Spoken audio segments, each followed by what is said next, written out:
Okay. What I wanted to do this time was to concentrate on the years at Stanford.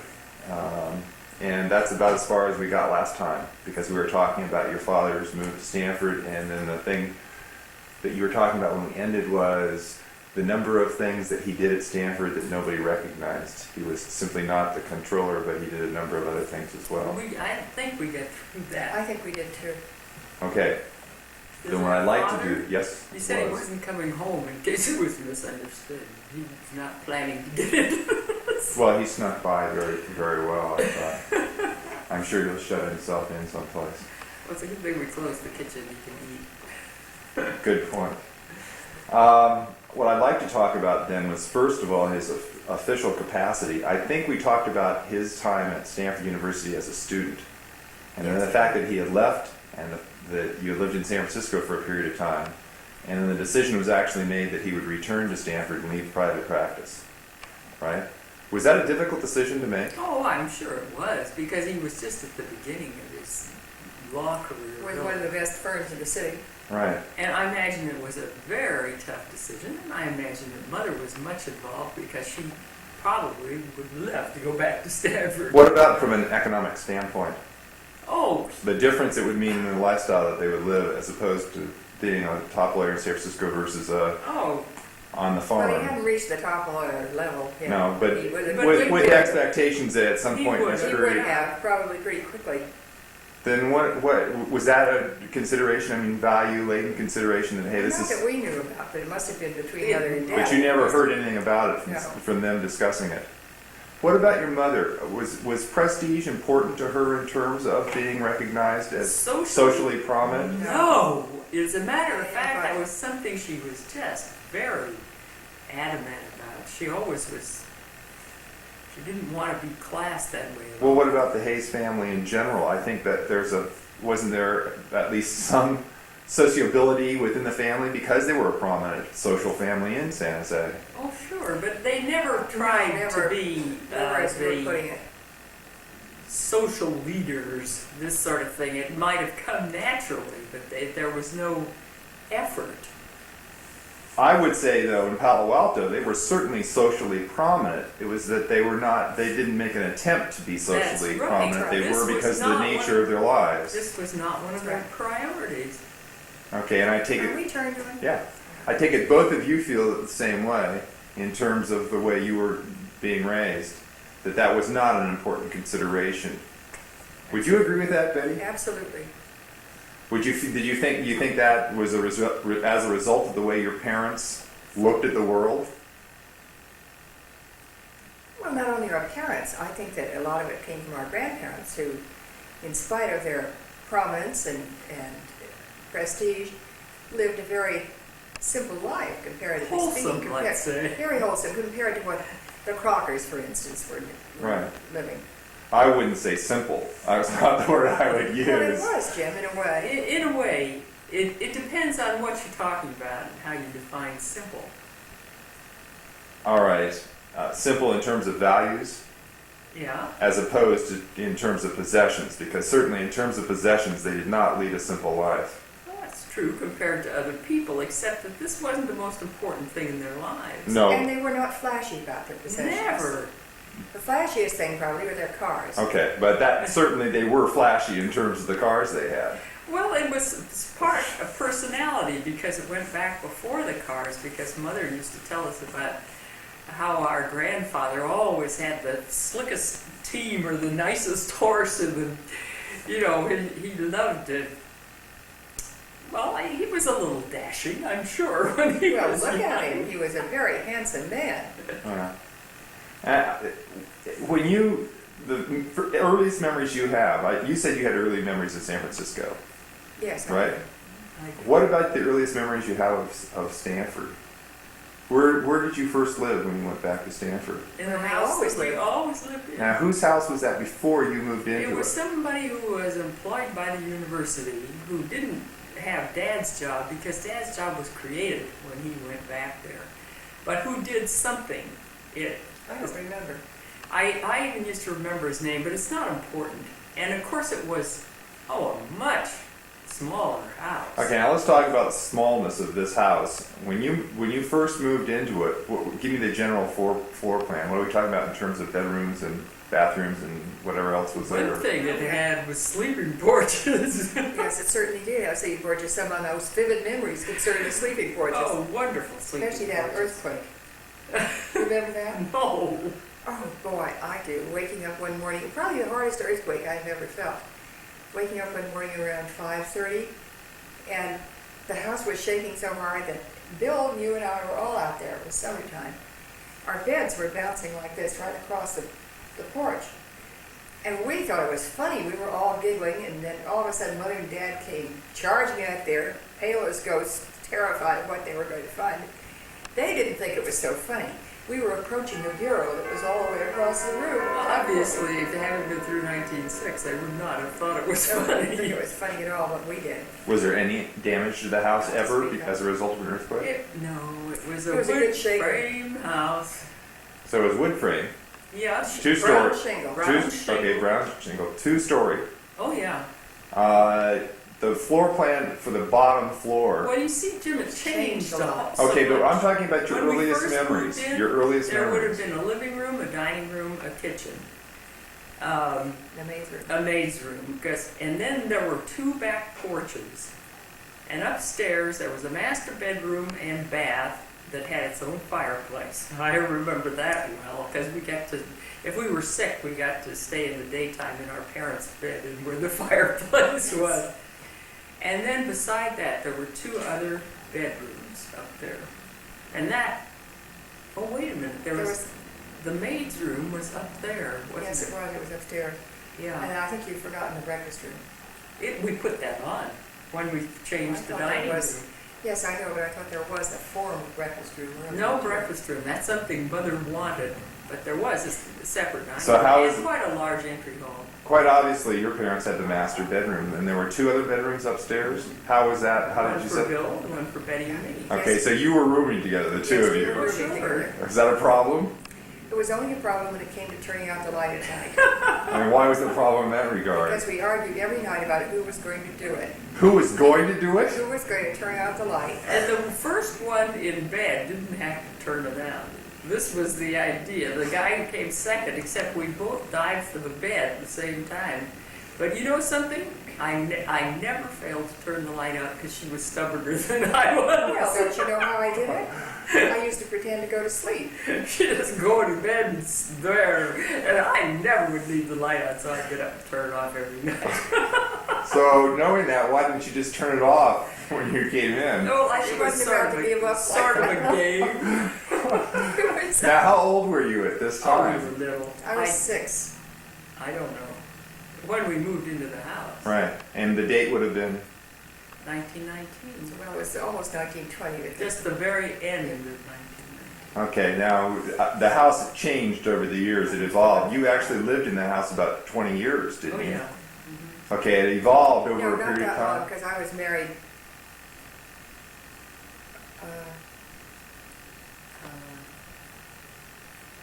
Yeah, we did almost 20 years, 19 years. No, 20, because I graduated in Yes, but I left- 38. We were still living All there. right, We I were still left- living there in 39. Yeah, they didn't move We to lived in that Carolyn's house until 21 years. yeah, they didn't move to After- Carolyn's until Yeah, but she 41, didn't right? move. She didn't. 'cause No, she but was I mean, married, that house was occupied by Mother and Ross Dad- for about 21 yeah, years, is what I because even figured. after Dad left Stanford, he commuted to the city from Stanford. We continued to live there until the beginning of the house at Carolyn's, and then we went up and lived in an apartment in San Mateo until that was finished. So that would have been the early We were 40s. there, 41. lived in that house. No, 40. No, 41. We were married in 41, and the house wasn't finished yet. Okay, so what happened to the house? How did it evolve over time? What was done Mother to always said that they added warts. it? Which means, Another added- room on here. but what were those rooms?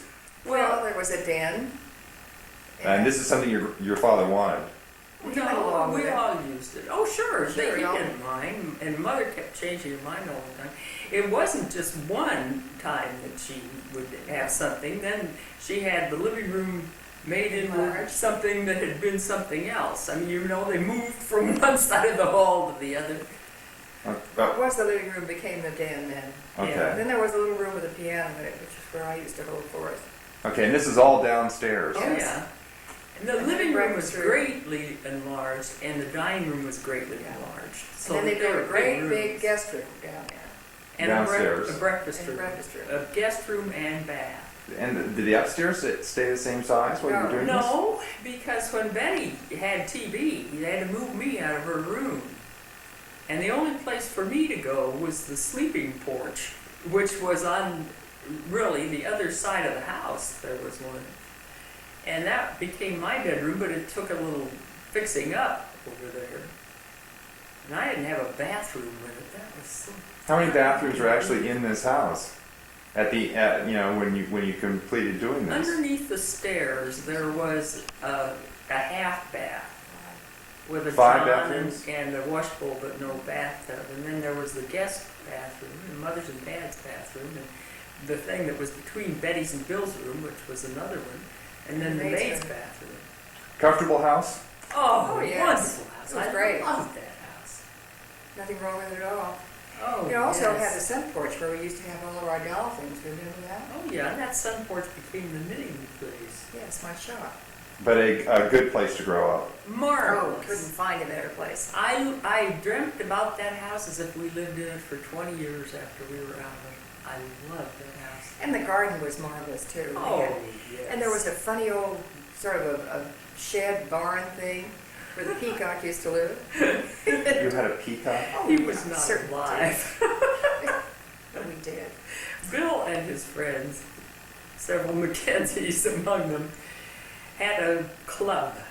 And at one time I don't know why Mother ever let them make caves in the backyard. I never let my boys. I would have been scared. Well, people weren't as stiff. frightened of caves in those days as they But are they now. burrowed these caves down and put boards in and then filled them over with dirt, and there was so much land you could do anything because the yard just sort of all went into the field on both sides, and although there were hedges, still, you know, it was spacious, the Mhm. amount of land around.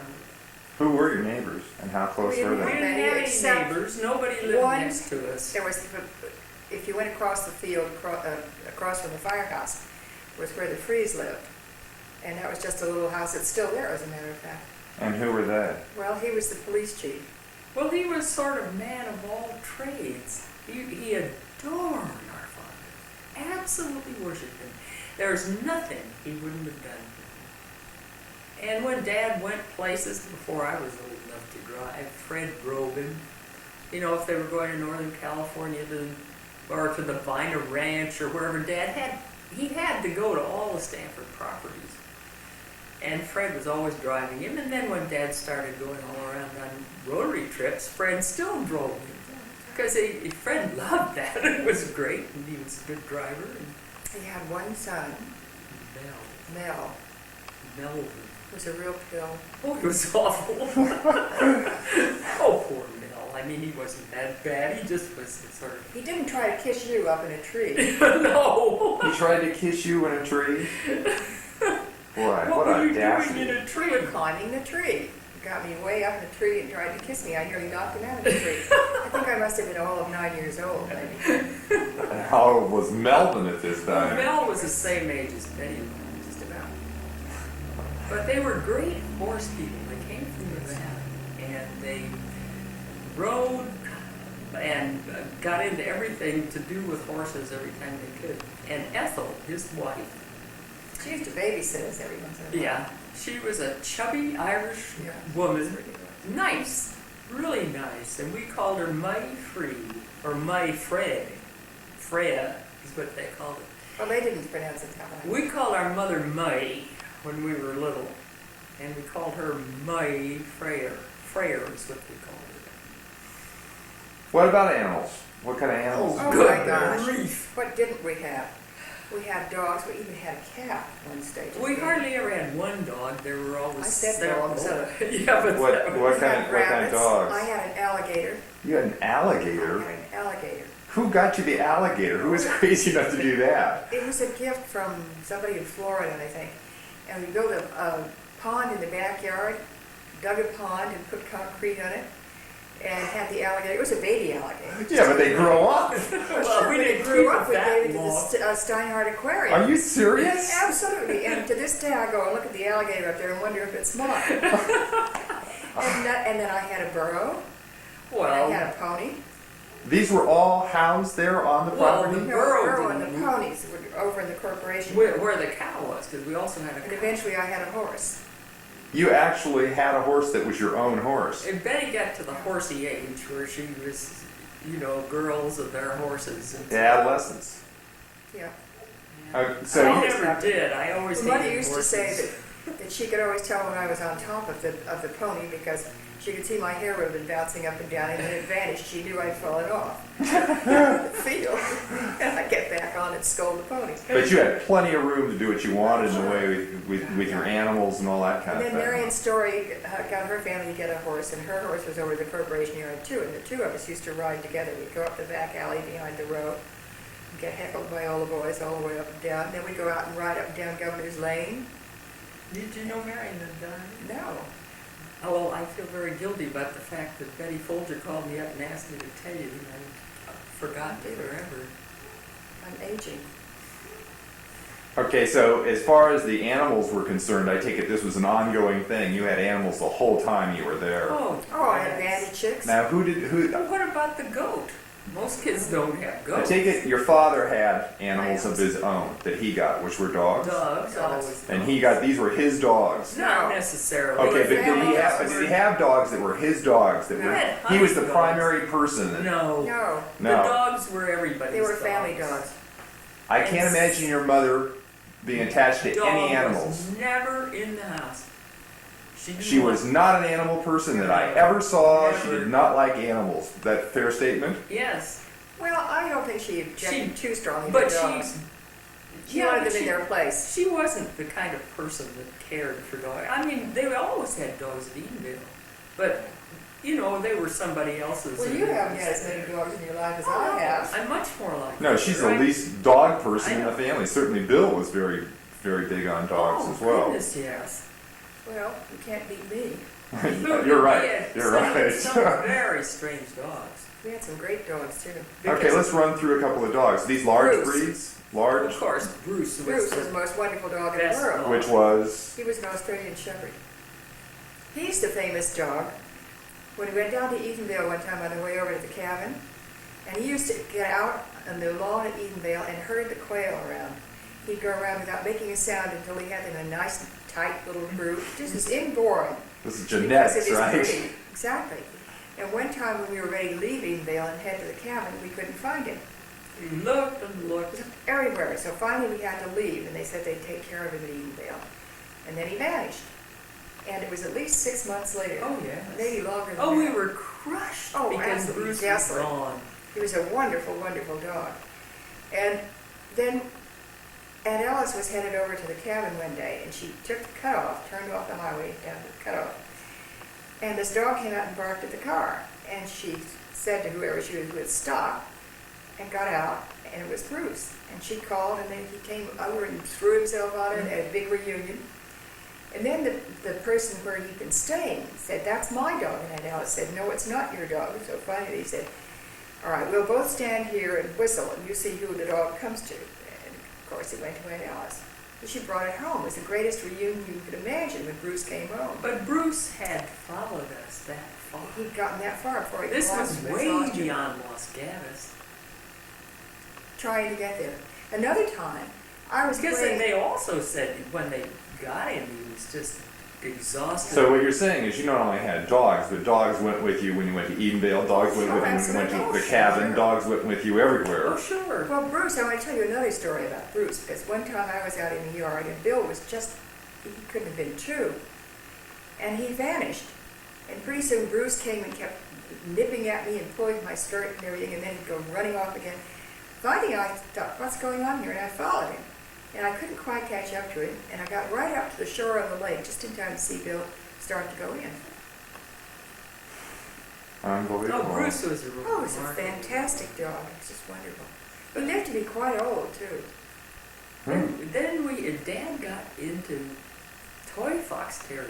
Oh, those were not good. And those are the most ornery dogs. Why do you think he liked this breed? Well, somebody told him they were wonderful hunters. Well, they weren't at all. But this dog was very ill-tempered, and he would nip at you. He was just a nasty, terrible dog. Name the name of this dog? Skippy. Skippy. Who named these That's the Skippy, the dogs? dog that went to school with Bill. Oh, Do you remember? no, Kim went to school Well, with me. there was no, I'm talking about the one that went to school with Bill every day when he went to the campus school. Oh, it might have been Skippy. He would Bill wait- loved Skippy. I have a Yeah. picture of Bill and Ian with Skippy. I think it was Skippy. Skippy would wait out on the driveway for Bill to go to school every day, except Saturdays and Sundays. It was just downright spooky. That dog was never out there Saturdays and Sundays waiting. And at the end of one year, when Bill came home from school, he had a report card for Skippy. Teacher, he was late twice, he was absent once, and his department was perfect. Probably better than Bill's report card, wasn't it? We also had a dog named Longfellow, who What was... breed? Setter. No, just a minute. He was half collie and half dachshund. What? The worst I looking can't even dog, imagine that The It combination. was terrible. looking dog in the whole world. It's terrible. Whose idea was this? Oh, well, I don't Dad always thought curs were very good dogs. He'd pick up any, well, we had an awful lot, but we're no breed at all. How many dogs did you have at one time? Did you ever have more than two We had dogs at two. one time? No, I think two is the most we ever had. Probably. He came home from a trip when he was president of Rotary, got off the train in Palo Alto with one dog in each overcoat pocket. One puppy. They were Llewellyn setters that he'd gotten in Missouri. Uncle Bob Hill had given him these wonderful hunting dogs. And were they wonderful hunting Oh, dogs? gun shy. Fantastic They were Gun dogs. shy, great. Beautiful dogs Beautiful dogs. and gun shy. Now these are what breed? Llewellyn setters. I don't think I know that. Well, they're part of the setter family, and they Oh, are different colors. What color? What? Well, one was sort of a reddish color, and they were Lady and Judge were their names. One was Bill's and one was mine. Look like Irish setter? A little No, not bit. really. A little The bit. They had a colors very did- definite setter look about them. But got fairly large Well, dogs, one was- 60 pounds? One something? was kidney color, wasn't it? Is that what they called it? The other one was black and white. They really were beautiful. They were beautiful. But they were no use for hunting dogs. No, but they were wonderful dogs. And Lady got pregnant, and that was really exciting. This was when I was about 16, I think so. and one night I heard her crying, and I got up and went out to the doghouse, and Judge was pacing back and forth by the fence. This is Lady and Judge? Yes. And I went in and got Dad, and Lady was in labor. So he and I stayed out there the rest of the night while she delivered 8 puppies. It was really something. I've never gotten over that. It was a terrific experience. What did you do with the 8 puppies? Kept them. Oh, not all of them. Yes, I did keep them all for quite a long time until they got a lot bigger, you know, and Right. found new homes for them. And it got around the campus that I had these puppies, and people, the students used to come over every day to see Oh, them. they were done. They were the cutest puppies you ever They saw. really were done. And was I ever busy? They were born the end of the summer when the flea season was on. And I didn't dare put flea powder on Lee because, of course, she was nursing them all. So I go out there every day and comb Lee with a fine-tooth comb and comb all the puppies and drop the fleas into a can of alcohol.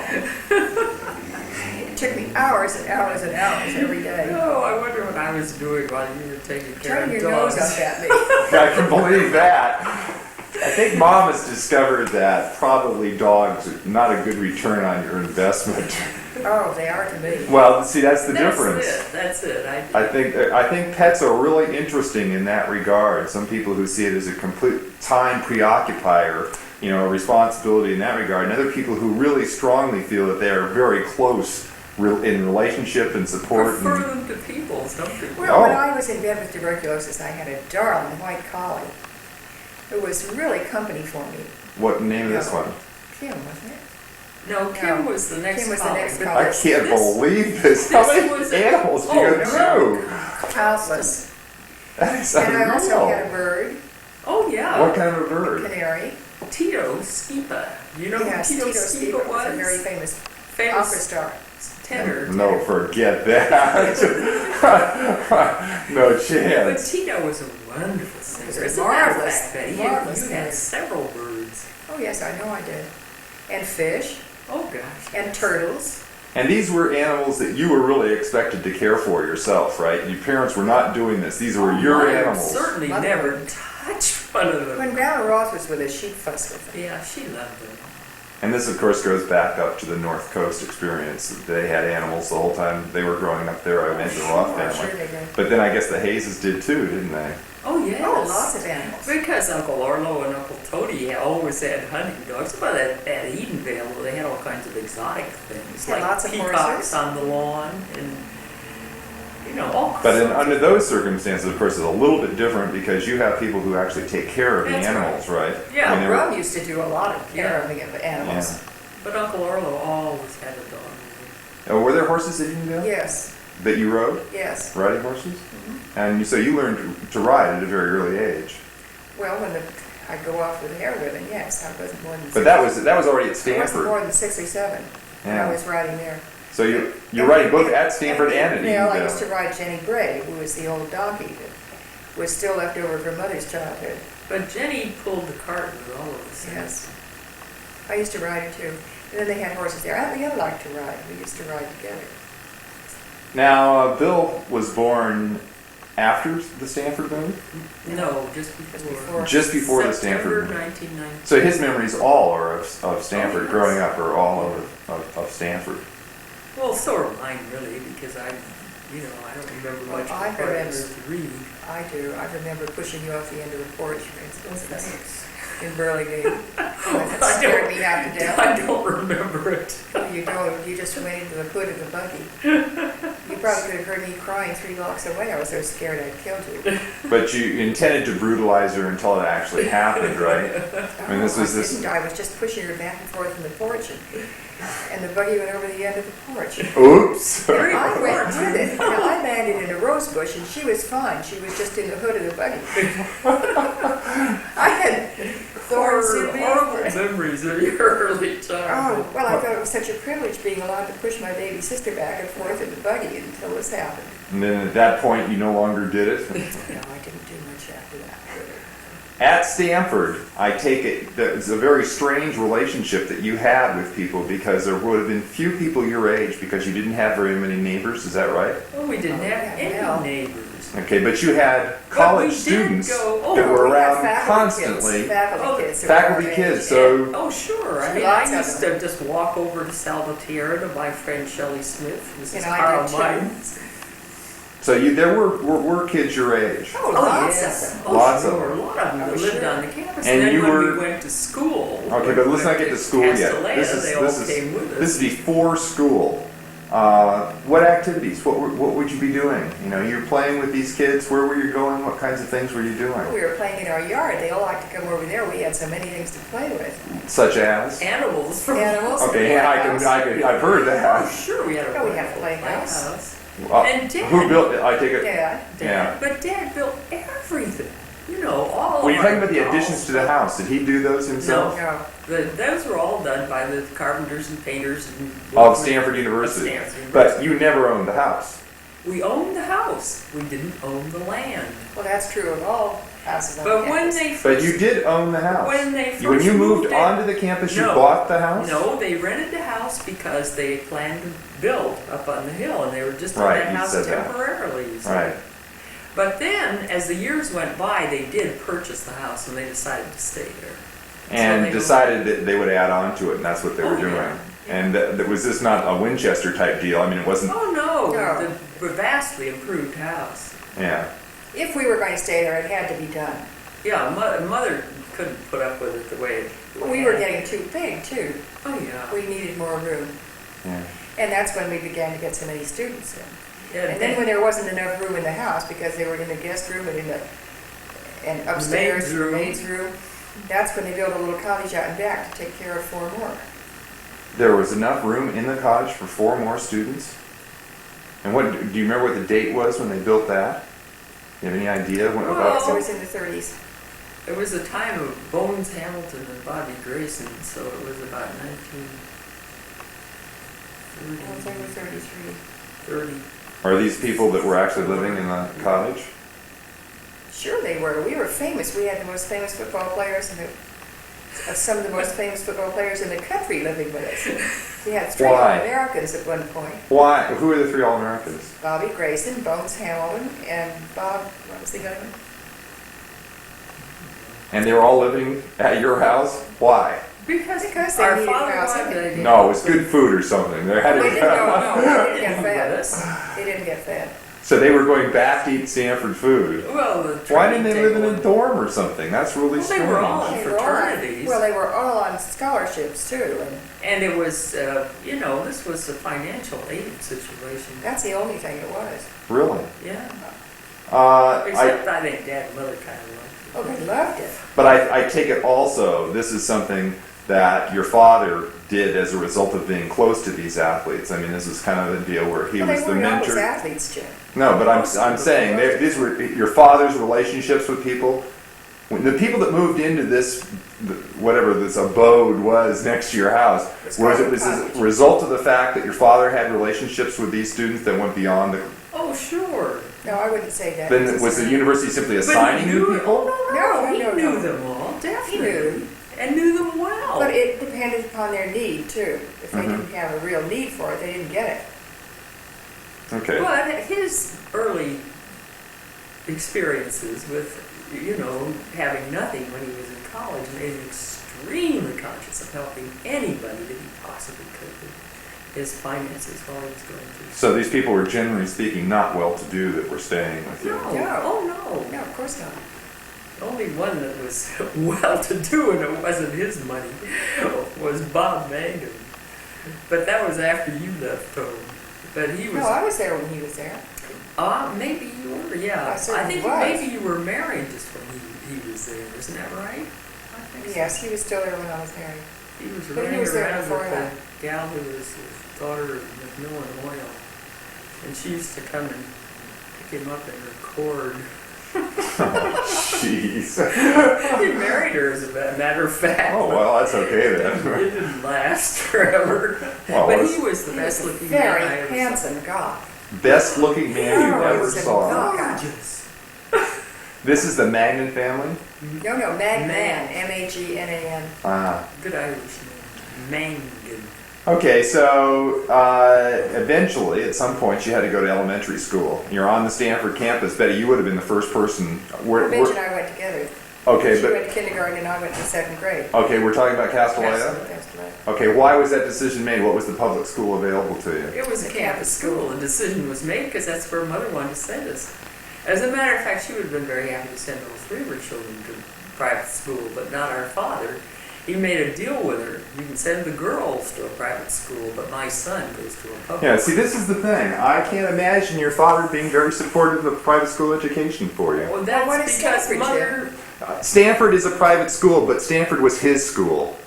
You know, that was his alma mater. I can't see him in It was... there's a certain because- elitism here, isn't there? No, this No. was... Oh, now hold Wait a it. minute. I would- Wait a minute, No. let us explain this. Okay, It was totally Mother. okay, but And he did it because Mother, it was important to Mother to have us go. There were a lot of faculty kids who went, and Castellia gave faculty kids A rake off. big rake-off on tuition. okay, but the truth of the matter is, you could have gotten a good education closer by going to Not this. as good by any means. We don't think so. We No. really prize our Castellet education. I know. There's absolutely no doubt about this. But you're talking to a public school teacher, I know. There I we did. are. and I still think that private schools are elitist. They're taking you out of the mainstream. They're taking you away from the common people, if you want to call it that. They are not giving you an experience I think of a you're variety of absolutely right, types of Jim. people. You They know are not. perfectly They are well. not giving you a social education of the type that you get at a public school. I'm just saying there are advantages to public schools Well, that I want and you. That I want you to. our father thought so for his son. That's what he But he wanted. was not too reluctant to have us there. He liked having us No, be in a he more did. protective Yeah, atmosphere. and we were getting a very good experience. Oh, I'm not saying you're not. An educational experience, I would say. A lot of other A lot of things, other too. ways too. A lot of other We What? have Such lots as? of things that you do not get then and you do not get today in a public school. Oh, there's absolutely no doubt about that. I definitely agree with that. But I want you to tell me what those things are. What was it that made Castellia such an important part of your educational experience? So important in terms of Well- that you still feel so strongly about it, which you obviously both do. Academically, Yes. there's no question about the fact that we received a better education before we went to college than our brother. far. Absolutely, no doubt about it. Okay. It could have been that we were more receptive. I mean, he was pretty happy-go-lucky, and studying was a bore. I got him through high school. Yes, but on the other hand, Midge, we were inspired by Castellea to study. Absolutely. Yeah. I mean, I worked harder there than I did at Stanford I did because too. we established habits that helped us all the way through. Well, I think all the way through life. Well, I do too. I still have a lot of habits from Castellea. We all do. We used to talk to Ep about this. We all got it. Okay, I know that you have this feeling. Now, your kids went to public and private schools. I mean, there's a combination here. Mom, you had 5 boys that went to public schools. Certainly. What are we lacking that we could have gotten at a private school? Jim, that is such a... This is not family history, Jim. You're getting into a fight. No. I'm really curious about this because the educational background... See, I'm an educational philosopher. I'm seeing this happen. And I don't think that the academic background that you're talking about makes that much difference. In I think this it does. generation, maybe it doesn't. But it did in our generation. Okay, maybe so, but what I'm saying to you is, I just don't think it's as important as you seem to emphasize it was. Maybe it was at that time. Personally to us. Yes. It is personally to us. You've Okay. got to put it on that basis. All right. In my class, for instance, 4 girls from Castellea were admitted to Stanford in the days of the 500. That was practically unheard of from any one school. And we had to compete just like everybody else did. Pass Right. the SATs and all the rest of it. But it wasn't just the academic things that we got from Castellea. We got a great deal more than that. You're talking about values, morality, Yeah, those that's right. those kinds of A lot things. A lot of things. I stand up straight today because I was taught to stand up straight in Castellea. I sit up straight. Because they the same person. cared. They really and truly did. So it's a philosophical approach to life, is what you're talking about. Well, I wouldn't say it was a philosophical No. approach to life. It was just I think our Miss Lottie- basic values came from our parents, obviously. I agree with That's that. right. But we also got a great deal of extra training in school. We did. And fun. Lots of fun. I loved every one of the 12 years I was in So grad did I. school. Absolutely. The teachers were loved it. fantastic. Oh, here was one point they were. Yeah, teachers were out of And this world. you know, Jim, all these people that taught me were lifetime friends. The quality was remarkable in those gals. Is this unrealistic in terms of what you're talking about here? I mean, the experience you're talking about is one that is incredibly good for you, Right. but expensive in terms of not allowing everybody to have this. I mean, you were taken out of the mainstream educationally.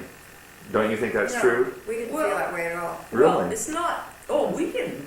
No. You think that, but in other words, you think that the people who went to Pali High School got basically the same kind of education you got, same kind of attention. They were friends with their teachers. They had the small classes. Some of them They did. Some did, Some but of not them all by did. any means. Some of them did.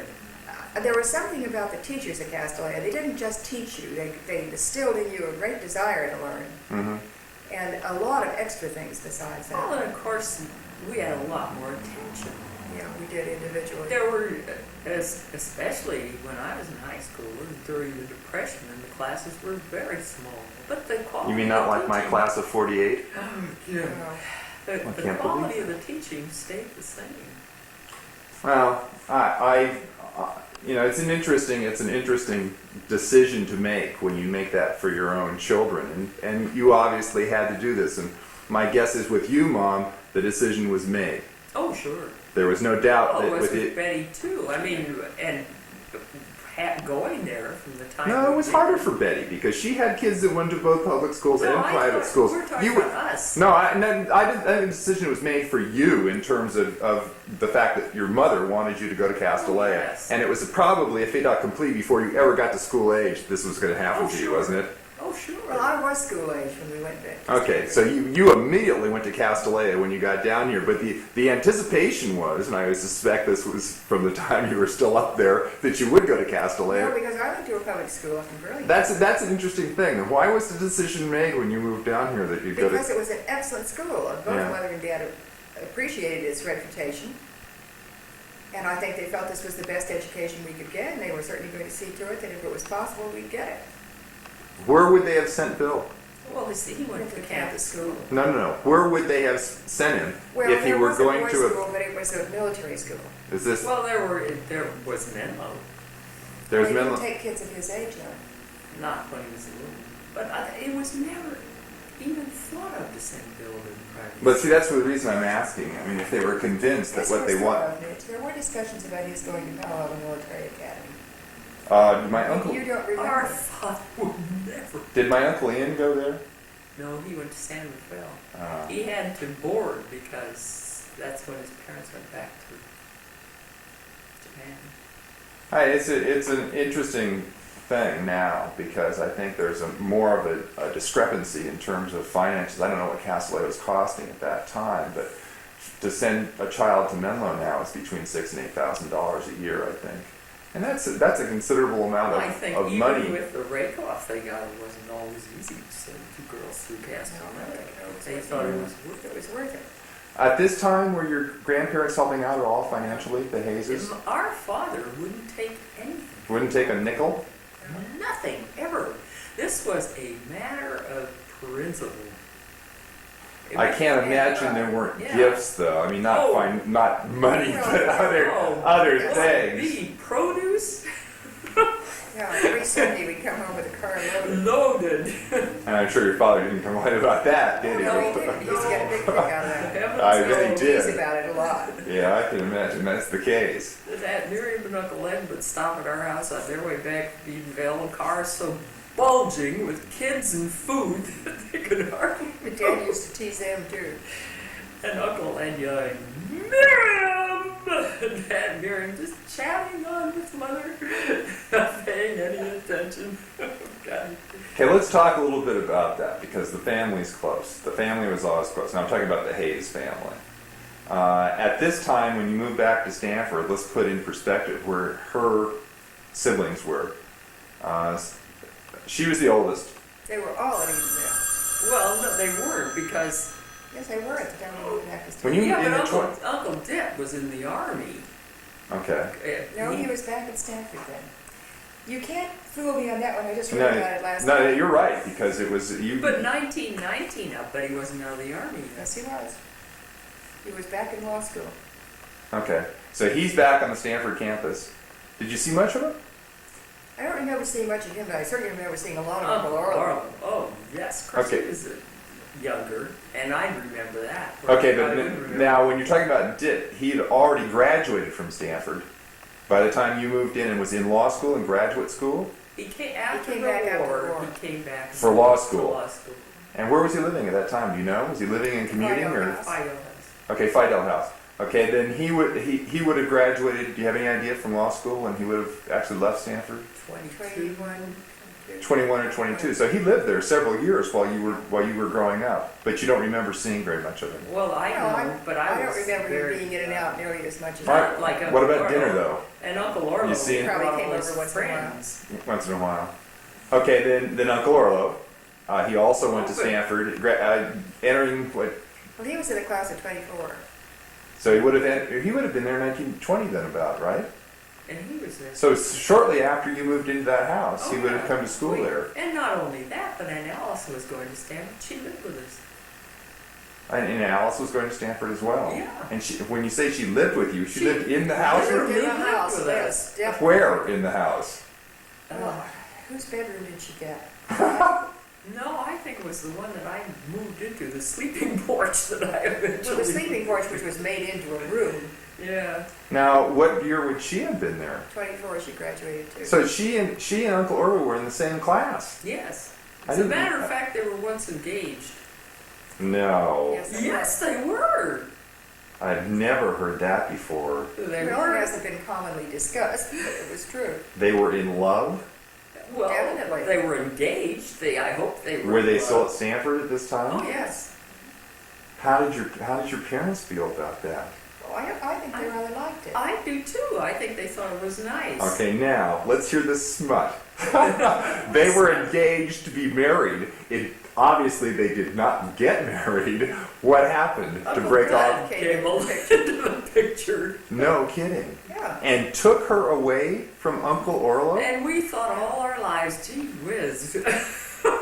I've never heard this before. And well, Well, why should you? Well, because generally speaking, family history has been discussed. I mean, Well, not all of it, dear. that's probably true. So when did Uncle Dick come along, or Uncle Dudley? Well, Is see, it he Dudley? was a big man on Oh, campus. he was the real. He was, What class was he in? he was 23. And they, 23, 24, but they're all about the same time. Oh yeah, they were all there together, along with Peabody and North. So basically, she was cheating on Uncle Orlo to go up with Uncle We don't know Doug. that We she was don't know cheating. that, No, I but- wouldn't put it that way. But she certainly, her affections changed during this period of Yeah. time. And Betty didn't Uncle Orlo give her a ring that eventually you got? No, I didn't get it. Well, what happened to that ring? I don't know. My idea was how I get the idea. But they were really engaged with the ring, the whole thing. And what your feeling was she finally broke it off. She broke it off. She never was as much in love with him as he was with her. That's Right. right. And And she had everybody in the world on the campus after her. She was Yeah. a very, very popular girl. Okay. when I go to the Half Century Club meetings, I still get it from Mike Antonacci. Always asks me and says to give her his love, and it carries on. Okay, now, at this point, Uncle Orlo is in college and is spending a lot of time at your house? With all of his friends, he'd bring them all over for food. Mother always had left food on the back porch, and the Fidels all just came in and helped themselves. So did the Zates. Constantly went on. And they had I take it your mother and Orlo had a special relationship. Oh, Oh, they were very I always yes. felt that when I went up to Oh, Stockton with her, that her she had a little brother, very special She relationship with always him. said she raised him. She was 10 when he was born, and her mother wasn't well. And she did, I guess. She just took him over, and she always felt that way about him. I always felt as if he helped raise me. Because I used to spend a tremendous amount of time with him. Oh, he's such Down a in darling Edenvale. man. When he had an old Model T convertible, which was great, and he used to take me riding in it when I was 6, 7, somewhere along in there. And we'd go down to Coyote Point where he would shoot at the rocks on the hill. The There was nothing Coyote there. Point, not Rocky Point, not A Rocky Coyote Point, yeah, Rocky Point, down south of Edenvale. Mhm. which you all Covered with know. houses now. But nothing there then. And I thought it was the most exciting thing in the world. He'd go down there and test out his gun, you know. Mhm. And also he was raising peacocks at Edenvale, and I thought that was pretty exciting too. I must have just been, I trailed around after him all the time. Well, I he just was worshipped the ground always he walked into on. doing something that was fascinating. What And kind of he was- relationship did your father have with him? Oh, they loved each other. They were very They were close. as compatible as any brothers-in-law ever could have been. Certainly were. Dad always called him in those days, and I can still remember his doing it King, which was his sort of nickname at one point, and Dad always referred to him as King. Where'd that come from? Do you know the derivation of that? No idea. That's But Uncle interesting. Orlo was a different personality than Uncle Dick. Uncle Dick was Very. much more studious, much more bookish, much quieter. A dear, sweet, gentle man. Wonderful man. And we never would have done a lot of the harebrained kind of things Uncle Orlo. No. Okay, let's hear it. I want to hear the harebrained things that Uncle Oh, his Orlo did. Give me cars. some He had examples. Crazy cars all the time. Would you say he was a little bit on the edge in No. terms of driving these No. cars recklessly, A fast? little fast, maybe. Fast, but not recklessly. But you know, Mother it wouldn't wasn't, have let me go out with him all the it time. wasn't like Uncle Lloyd. It was just, you know, he was terrible. It'd be a little bit more descriptive with terrible. What was it that specifically he was doing? Well, was- if Uncle Lloyd had a Stutz. You remember that Stutz? Gosh. One of these great long cars, open thing, and he used to be very flashy running around in that Stutz, and I'm sure you probably... This is a Stutz Bearcat. Yes. Well, I remember it was a Bearcat. Well, that was the idea. Yeah. That was... But a very flashy touring car Oh, yeah, type. yes. Oh, type yeah. thing. Whereas Uncle Orlo usually had something that was just Old junker. almost a heat. Yeah. And Uncle Orlo just, you know, he was an outdoorsman. Very Completely definitely. loved hunting, fishing, everything like that. And of course he and football and all kinds of sports. Well, he was a track Track man. Yeah. Basically. But a good athlete. Oh, Yeah. yeah. And Uncle you- Ed was too, and he played rugby, and he had a chance to go to the Olympics. He was asked to go to the Olympics and turned it down. I saw that in his obituary. I did not realize that. But Do you they're think he really- regretted the fact that they No. won a gold medal, right? The No. team won a gold I medal. don't think he did I don't because think he he thought did. it was His important priorities to were get different. on with his career. You know, this was far more important to him. he just, Uncle Orla would have gone at the drop of a hat. Yes, I should Was say how that. different they were. Right. But really, Uncle Dit had different expectations. Being the eldest son, he was going to have to deal with the newspaper and. No, No. No? he never had any He idea went of into dealing with law. the newspaper in No, those days. he never ever thought he'd ever do that. Really. The last thing in the world he was interested in doing. He just had to do that when things got so nobody else could do Still, it. don't you think the eldest son has greater expectations placed on him than Yeah, but subsequent I children? don't think he ever Not wanted to always. do anything but study law. And I think what he would like to have been more than anything in the world was a judge. Judge. He was extremely close to his grandfather, who was the judge. And I think that's what he really would have I liked think so, to do too. better than anything. Why do you say that you don't think that there are greater expectations for the eldest son? I don't. Why not? I just think if you're fair about it, as you don't expect. I don't think you're fair about it. I think your first Why son, not?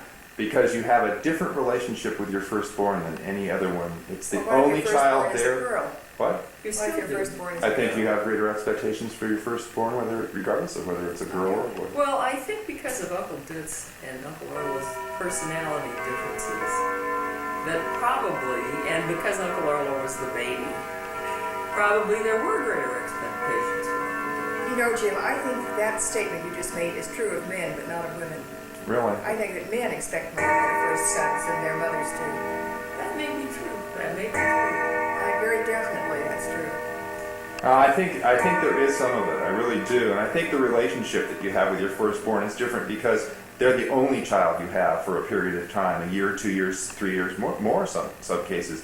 This is the only one. Another one comes along, it's a shared responsibility. You're looking after both of them, and you don't have the same closeness. I just don't think that you do. I think. Well, I won't go for that. Using closeness is That's a the wrong wrong term. word, but I think you're absolutely right. I think there is a very different attitude and everything with your first child. You can't help it. Absolutely. But the, You know, the I- question I is, thought- how does that translate into what happens to them eventually? And that's Yes, hard- that's hard- with that's hard David, to say. Decidedly, there's no doubt about Well, it. some people who are firstborn, I think, feel that pressure, that stress to do well, to be successful, and others may not. And I suppose, as It is- Betty's, I think what you're saying is that isn't always necessarily true. But I don't think it's done consciously either. I don't think you set out to say, okay, I got to treat this child differently. It's just a matter of the fact that you are the first or second or third born, and birth order does, to a certain degree, determine personality. I really feel Oh, strongly I know about it that. does. I know it does. And the last time we were talking, I think you would say, wouldn't you, that because you were firstborn, that your personality is probably different, being the eldest and having a younger sister. Wouldn't you think that's true? Not necessarily. Well, So you okay. don't think it's true of my girls? Really? That's interesting, because I really strongly believe that it's an advantage to be the second born. Well, that's because you were. Yeah, but I think it And was. so- But I think it was for Jean. I think it is for most kids. I think it's easier to be the I second think born than it's it easier is to to be be the the second. first. And Betty, I think you'd have to agree it's easier to be the Probably. second. Sure. I think Your parents are broken in by the time. That's Yes, right. And, that's and part of it. They're much more on edge about a first child. I mean, gee whiz, look at me with David and Donald.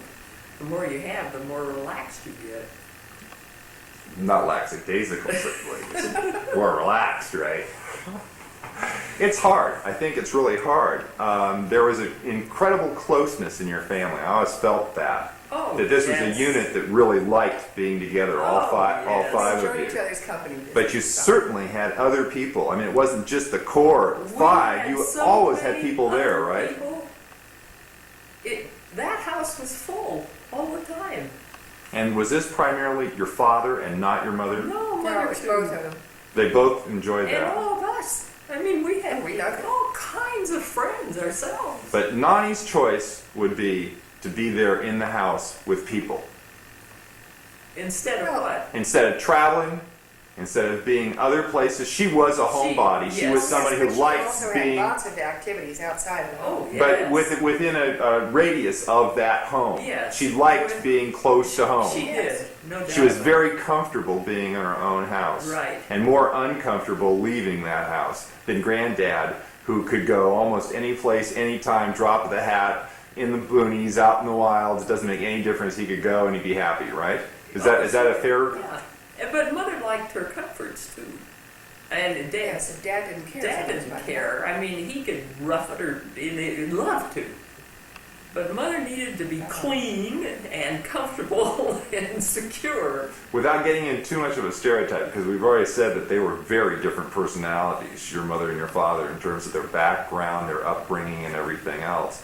What were the kinds of things they liked doing together, where they were together? Terribly sports-minded. Yes, I was going to say the same thing. Okay, and that's Stanford athletics. Are we talking about? Oh, yeah. Yeah. Which ones? What were they? Everything. Well, track certainly, right? Oh, but Football, baseball, track, basketball, rugby, everything.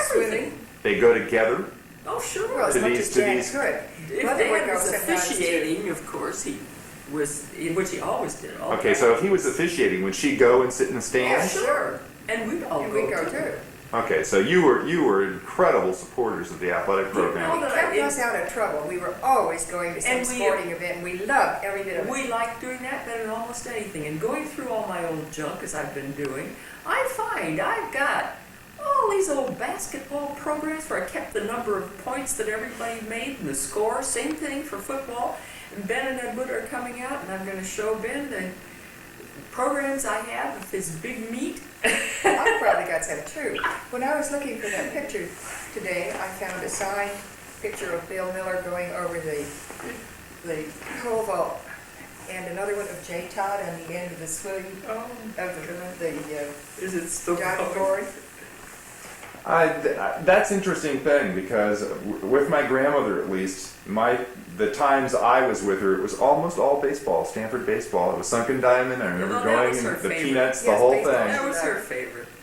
But you went to But football games. She always Yeah, went football to some degree, but I don't remember track. I don't No, I remember don't basketball. I remember don't remember track. any of that. It was really Oh, yeah. baseball was her favorite, and then football. But football we're only talking about 10 games a year or something like Yeah, that. but when we were at Stanford, it was all the sports all year Yes, it long. was. Everything. So this was the whole family that you went, and probably a Yeah. lot of other people that were Oh, there sure. with you as well. What about away from athletics? What about besides the sports? What else were you? Well, Would you? Well, there was always the cabin. Okay, but of course your mother was a little bit uncomfortable at the cabin. This is not her I think she favorite. loved the She cabin. loved the cabin, She but loved the cabin. it had to have certain things to make her comfortable. She didn't really like camping. She hated that. And when we first went down there, of course, we camped. And she hated it. So that's why Dad kept building and fixing and Okay, now adding and how did he get a hold of the land? I don't think I ever actually heard. Bought it. But I mean, why that area? Because it was like close enough to Mendocino. the campus to get back and forth. Okay, That was a big factor. It but was why a there? wonderful How did you know about it? How did you know it was there? Well, he Lord. fooled around and found We're it. looking. Okay, in other words, he just went out looking. Yes, There were 'cause two places where Stanford faculty went for vacations. One was Baldwin- Fallen Leaves. Hmm. And the faculty was always saying before we had the cabin, that we should have the place up there. Mother and Dad felt very strongly that when they were away on a vacation, they didn't want to be in the with atmosphere that was the same, and people all that the they saw little all the feuds rest and of the things time. were still going on up there. Hmm. And then they looked in the Santa Cruz Mountains, which was Dad closer and did. very He convenient. explored, and this location he loved because not only did he have his beloved redwoods, but he was close to the ocean. And it was very convenient because he wasn't too far away from a train stop. Oh, So sure. he used to it was commute by really ideal. Okay, what date are we talking about here in terms of when he was exploring the Santa Cruz Mountains? This is We were after he pretty moved back to little. Stanford? We were pretty little. Okay, so you're talking about the 20s probably. Oh, yes. Okay, so then he purchased the property in the 20s? We went down Well, we- there and camped on part of Dakin's property. When he Okay, was so trying to talk Dakin was Dakin owning into- all of the property at the time. Yes, And he on had both apple orchards sides of the road. on one side. He had apple orchards. Well, he did have But he had some one, apples. but there was a lot of land over there which was not. Which He had is- avocados too. I never did. And I mean, Yeah, he he was raised a holly. pioneer in raising avocados, and it was pretty secret. He didn't want it known that he was successfully growing them there because at that time nobody else in He Northern had the California very was. warm side of the hill. Yeah, there was a lot of sun over there, as A lot of opposed to berries. the side of the hill where the Roth property was, which was not so Very sunny. cool, but very pretty. Yeah, Much yeah. prettier than Beautiful. Dakin's. Oh yeah. If, Well, we used to stay in Dakin's house a little bit before we ever had the cabin. Okay, so your father at some point made contact with Dakin, Oh, yeah. Yeah. and you started to camp where the cabin eventually was built, or down some the other. road on Down the the other road, on the side other of the side. road in a beautiful Redwood Grove. Redwood Grove. Right next to the creek. And Dakin, Dad wanted to buy that. Dakin Dakin wouldn't wouldn't sell sell it to him. Okay, so basically what's happening was you were leaving Stanford, the five of you, all five of you go down, Oh, sure. get in the car, take down a tent, Bruce. Yeah. No. Bruce, Of course, Oh, Bruce sure. went too. drive right down the freeway. Freeway. Well, I would imagine it was at least a two-lane road, Oh, wasn't it? some Yes, of was it a wasn't. two-lane road. Yeah. I'm not talking about Because- off 17.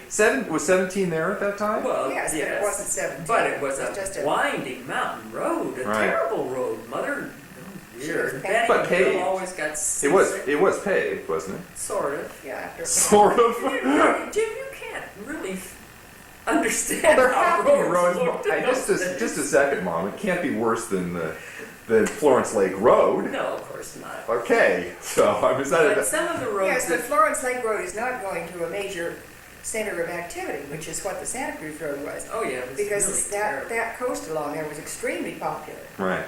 But the thing was that it was steep as well as narrow, and the cars boiled over and stalled, and Constantly. and Your brakes, car, or did your Once in father? a while. the brakes would go out on people's cars.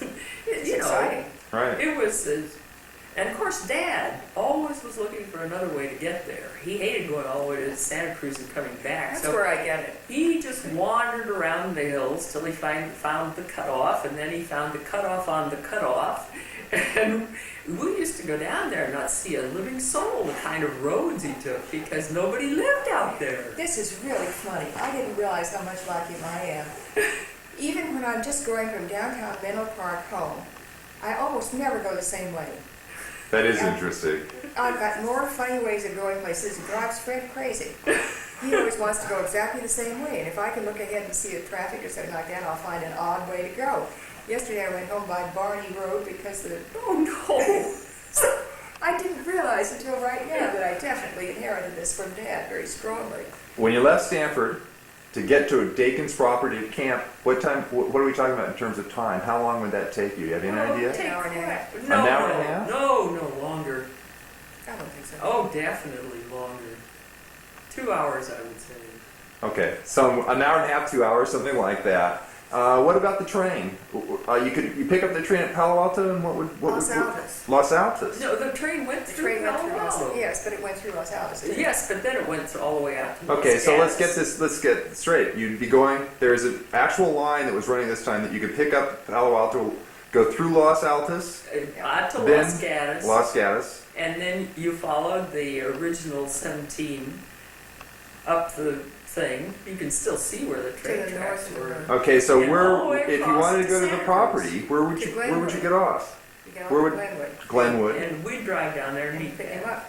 We had to take him, or unless he took the car over and left it there, which he did occasionally, but usually we'd take him over, leave him. He'd take the train in the morning. There were 2 trains a day. Mhm. He'd take the train in the morning and take the train at night and come back. Okay. Or after. How long would a stay be? Would this be a weekend type thing where you go on a Friday?